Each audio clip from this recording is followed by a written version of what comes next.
Predictable as clockwork, the usual suspects are trying to spin Zarah Sultana's comments to New Left Review into a rift at the top of the new party she has founded with Jeremy Corbyn. I'm Mike Sevier of Vox Political. The BBC ran with the angle that Sultana claimed Corbyn capitulated on the IHRA, that's International Holocaust Remembrance Alliance, definition of anti-Semitism, with Labour and its media outriders rushing to interpret this as an attack on the former Labour leader. The Board of Deputies of British Jews, Labour Against Anti-Semitism, and various other professional attack dogs queued up to denounce her as extremist, a grave insult to Jews, and proof that the project, temporarily dubbed Your Party, is doomed to collapse. Twaddle. Sultana did not turn on Corbyn. She explicitly praised the energy, mass appeal and bold platform of Corbynism. Instead, she drew lessons from what happened before, lessons that need to be learned if a new, radical, genuinely pro-working class party is to survive. Her message is simple. The new party will not repeat the mistakes of the past. Jeremy Corbyn and his supporters were bullied by the establishment and bent too far under pressure. To understand Sultana's point, we need to revisit what happened between 2015 and 2019. When Mr. Corbyn was elected Labour leader, it was a shock to the established system. Here was a man who had spent his political career opposing wars, backing workers' struggles, and standing up for Palestinian rights, and now he was at the top of the UK's main opposition party.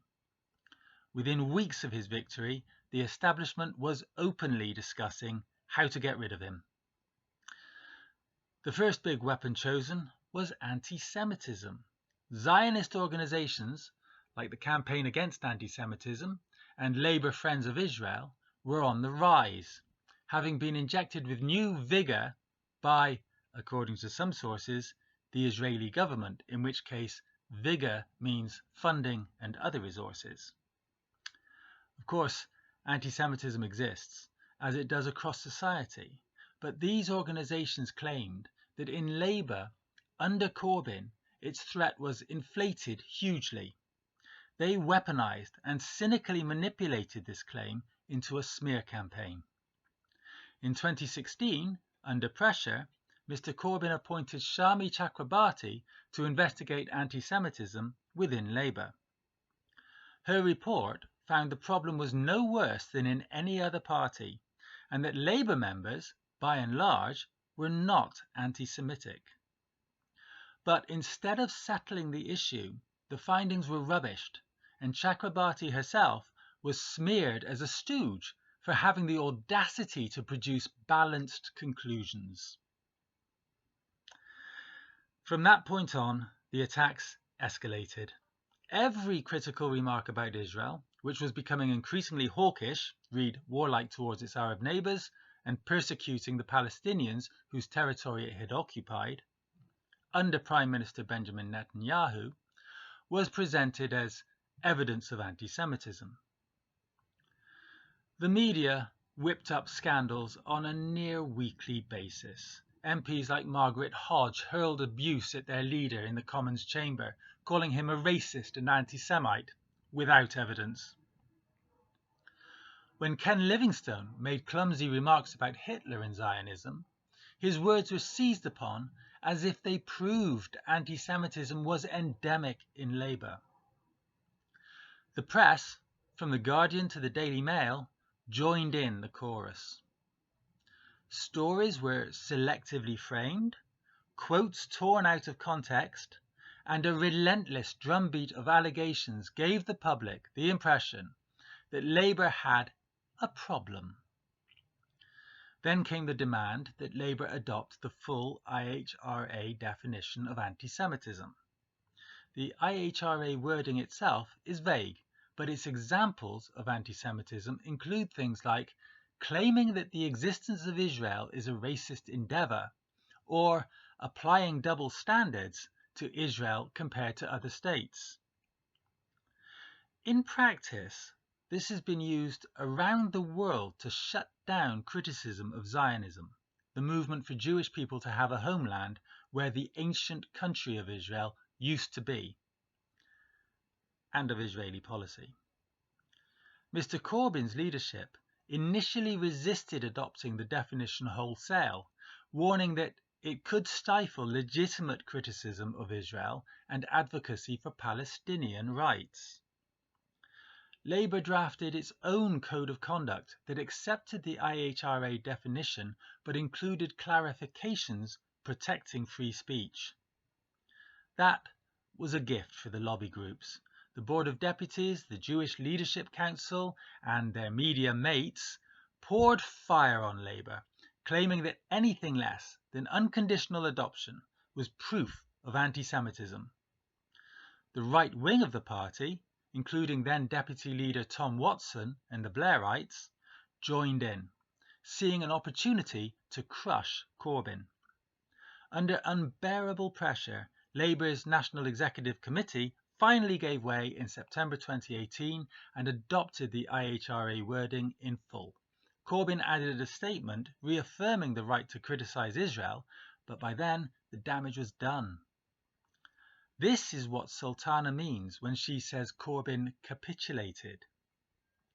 He hoped compromise would defuse the row. Instead, it emboldened the accusers. Far from ending the smears, they only grew louder until Labour anti-Semitism became one of the defining narratives of his leadership. In her interview, Sultana was crystal clear. The new party will not repeat that mistake.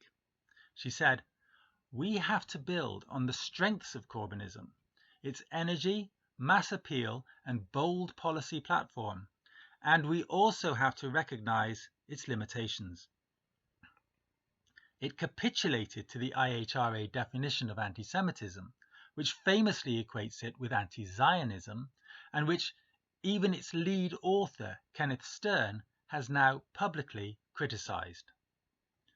The movement was frightened and far too conciliatory when it was attacked, and should have recognised that the state and the media are our class enemies.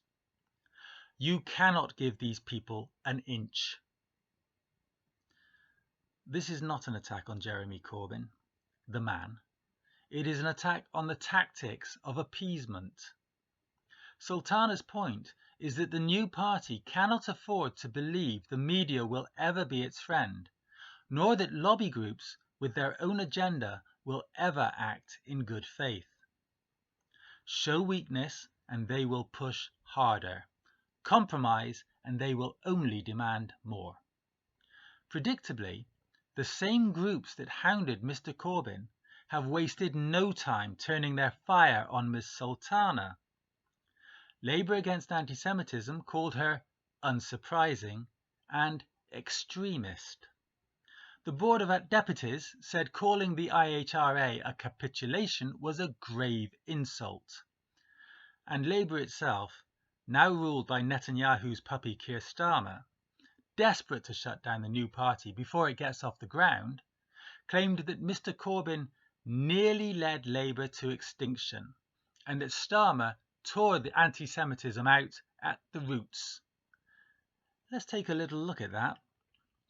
In 2017, Jeremy Corbyn won Labour's biggest increase in vote share since 1945, adding 3.5 million votes and coming within a whisker of power.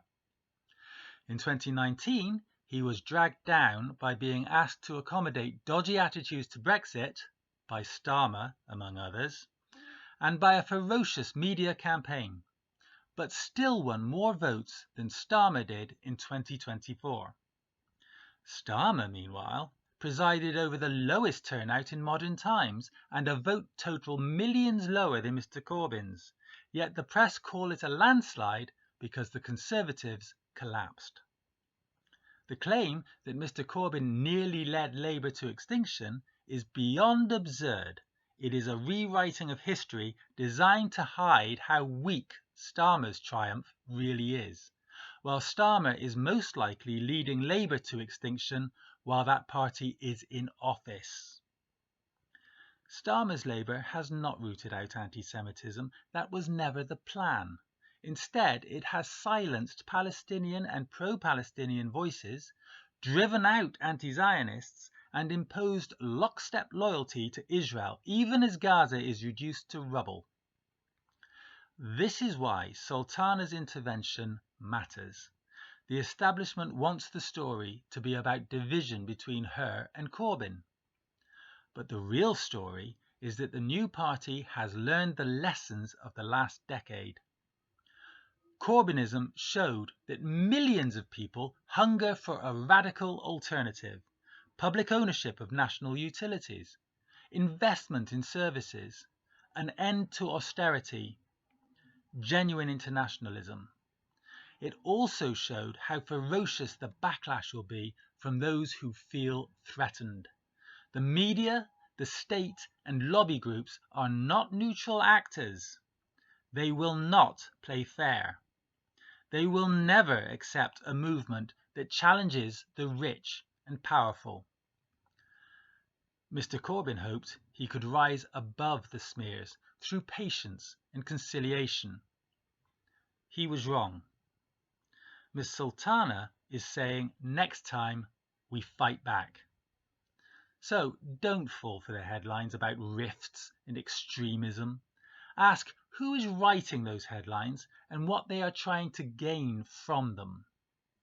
What we are seeing is not a split, but an evolution. Jeremy Corbyn lit the spark of a mass movement.